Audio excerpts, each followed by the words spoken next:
이병철 회장의 세 번째 질문은 다음과 같습니다. 생물학자들은 인간도 오랜 진화 과정의 산물이라고 하는데 신의 인간 창조와 어떻게 다른가? 인간이나 생물도 진화의 산물 아닌가?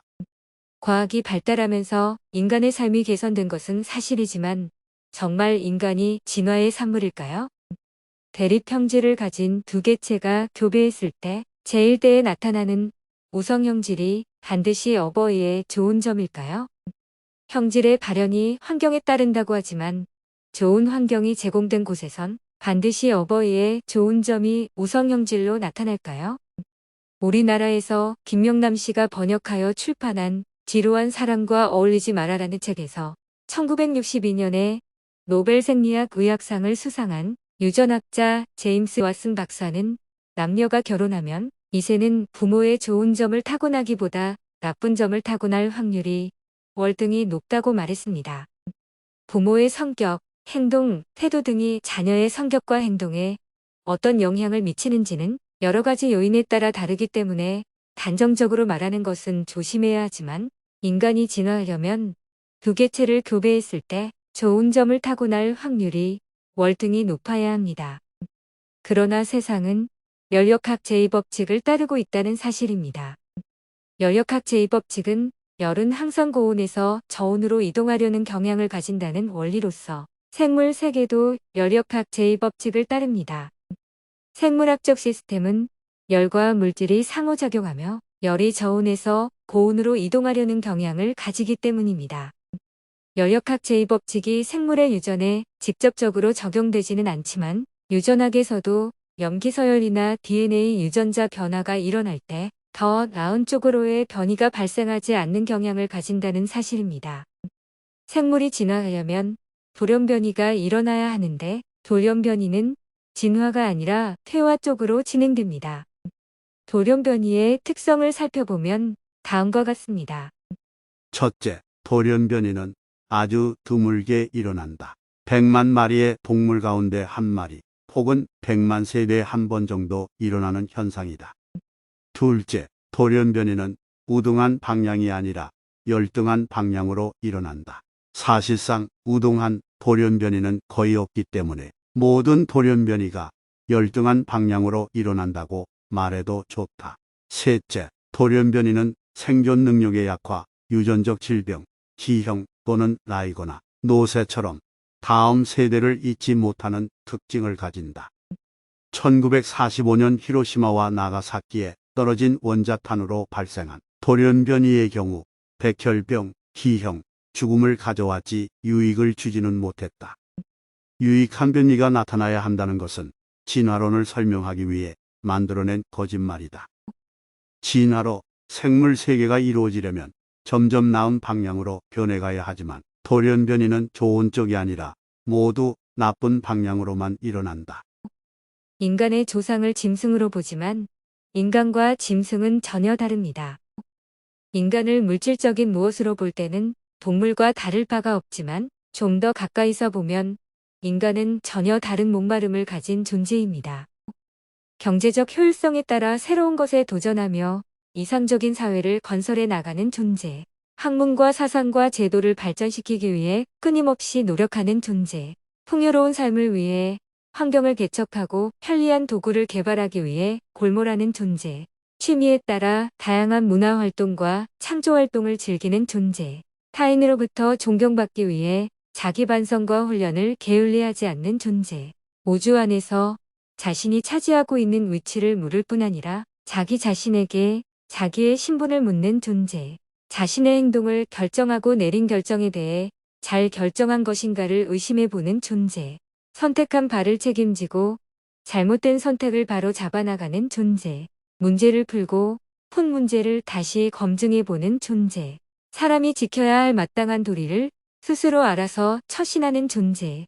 삶의 목적을 설정하고 타인의 이익을 위해 자신을 희생할 줄 아는 존재. 다양한 가치에 따라 윤리도덕 속에 자신을 넣을 줄 아는 존재. 선한 양심으로 이웃과 화합하며 평화를 위하여 이웃과 협력하는 존재.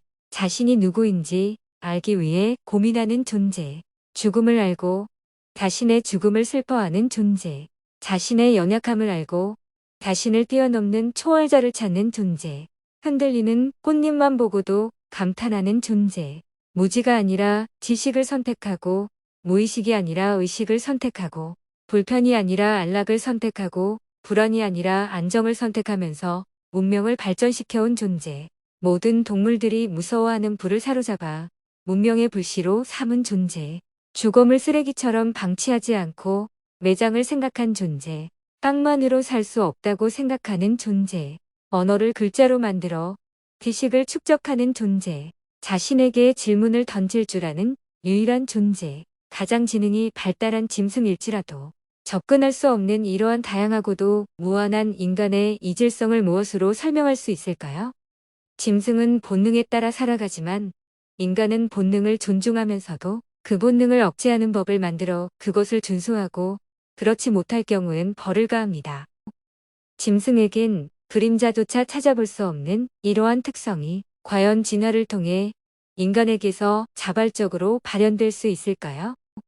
영원한 나라를 끝없이 동경하며 높은 이상을 바라는 지혜, 새로운 세계에 대한 끝없는 열정으로 어두움을 밝히려는 의지, 이러한 능력을 말없이 잉태하는 인간을 짐승과 같은 뿌리로 볼 수 있을까요? 자연 환경의 변화에 따라 사회를 형성하고 질서를 유지하는 짐승과 자신의 의지에 따라 사회를 형성하고 미래를 개척해 나가는 인간이 어떻게 같을 수 있으며 엎드려 네 발로 걸어도 전혀 불편을 모르는 짐승이 어떻게 머리를 들어 하늘의 희망을 가슴에 담아내는 인간과 같은 영장류로 분류될 수 있는지요. 인간이 움직이는 생물인 것은 사실이지만 자신의 조상을 짐승이라고 할 때 만족할 사람이 몇이나 될까요?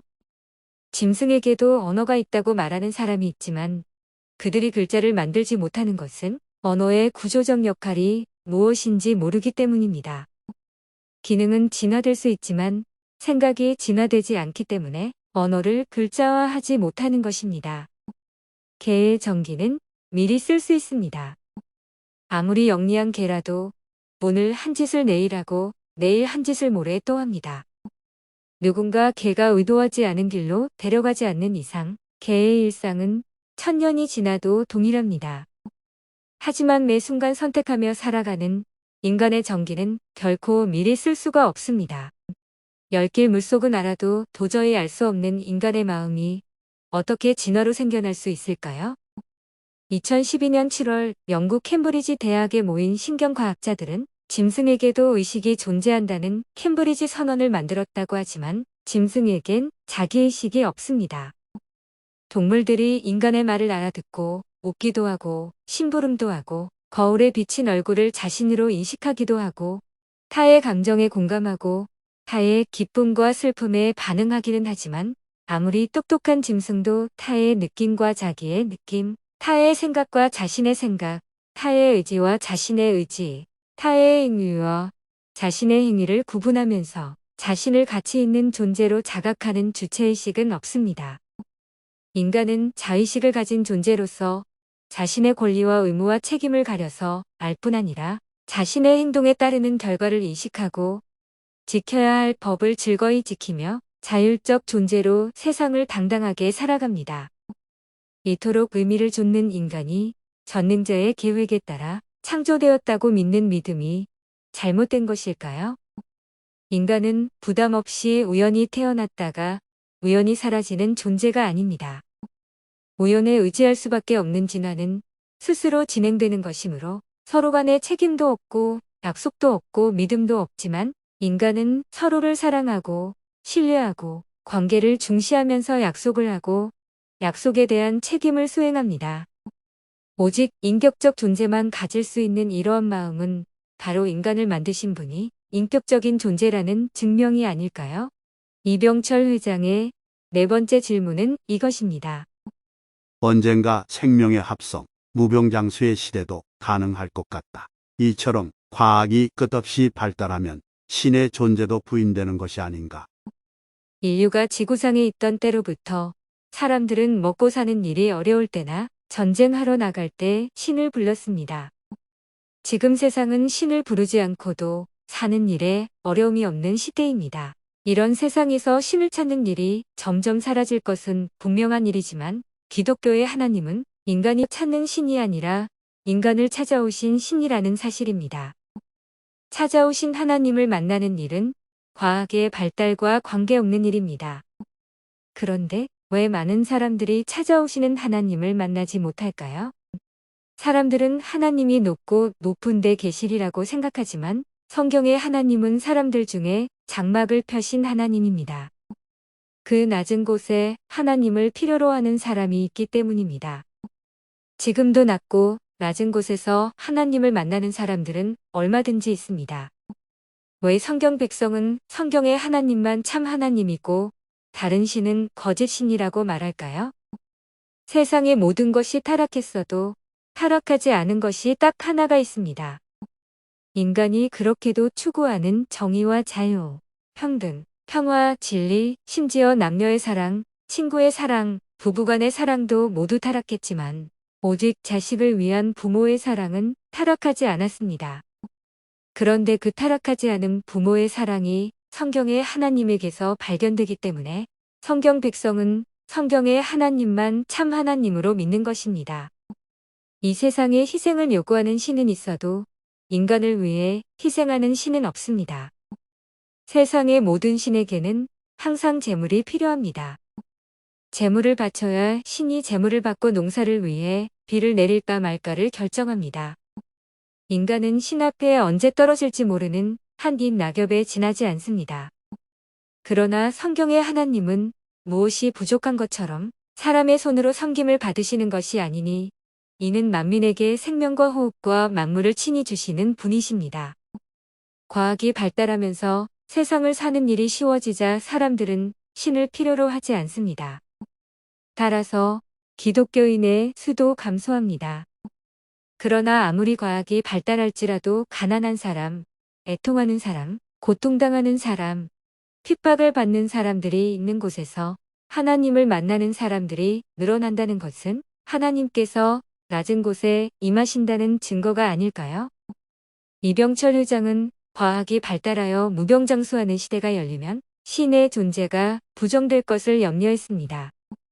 2023년 1월 28일자 헬스조선 인터넷 신문은 미국의 소프트웨어 개발자 브라이언 존슨이 본인 회사 브레인트리를 매각한 이후 10대 시절의 몸으로 돌아가기 위해 매년 막대한 금액을 투자 중이라는 미국 뉴욕포스트의 기사를 실었습니다. 브라이언 존슨은 18세 시절 몸 상태로 돌아가기 위해 매년 $200만 지출한다고 합니다. 그는 30명에 달하는 의료진의 감독 아래 매일 7개의 크림을 바르고 규칙적인 수면과 꾸준한 운동에 채식 위주의 식사를 하여 37세 수준의 심장 나이, 28세 수준의 피부 나이, 18세 수준의 폐활량과 체력 수준을 기록하고 있다고 합니다. 45세면 아직 활력이 넘칠 나이입니다. 실험용 쥐를 연상시키는 그의 건강이 40년 후에도 계속될지는 두고 보아야 하지만 만약 과학이 발달하여 무병장수하는 시대가 열리면서 모든 사람이 건강하게 잘 산다면 신을 찾는 사람이 급속도로 적어질 것은 사실입니다. 하지만 하나님은 인간에게 영혼을 사모하는 마음을 주셨습니다. 세상 교사들은 영혼을 탐내지 말라고 하지만 영혼을 사모하는 마음을 부여받은 인간은 필연적으로 영혼을 사모합니다. 과학의 발달로 수명을 연장시킬 수야 있겠지만 결국 죽는다면 영혼이 들어와야 채워질 밀실이 채워지지 않아 공허를 느끼기는 마찬가지가 아닐까요? 100년도 못 사는 인간이 지하에서 석유를 꺼내 쓰고 산림지에서 목재를 베어 쓰고 산짐승을 잡은 것으로 인해 생물들의 전통적인 서식지가 사라지고 열대 우림지대가 황폐되고 공기와 물이 오염되고 심지어 기후 변화까지 초래되는 과정에서 수많은 동물이 멸종 상태에 처하는 등 전 지구적 재해가 일어나고 있습니다. 그런데 인간의 수명이 늘어나 더 오래 산다면 지구는 얼마나 피해를 입을까요? 인류의 문제를 해결하기 위해 일론 머스크는 인류를 화성에 이주시키는 것을 목표로 스타쉽이라는 대형 우주선을 개발하고 있다고 하지만 인류의 문제가 우주선을 개발하여 몇 사람만 탈출한다고 해결될까요? 이병철 회장이 염려한 대로 과학이 발달하면서 신의 존재를 부인하는 사람들이 늘어날 것입니다. 그러나 인간이 저질러 놓은 지구의 문제는 인류를 창조하신 분이 개입하셔야 해결될 것이라고 믿는 사람들은 그 희망을 기쁨으로 전할 것입니다. 다음 회에는 신과 인간의 고통 문제에 대해 말씀드리겠습니다. 감사합니다.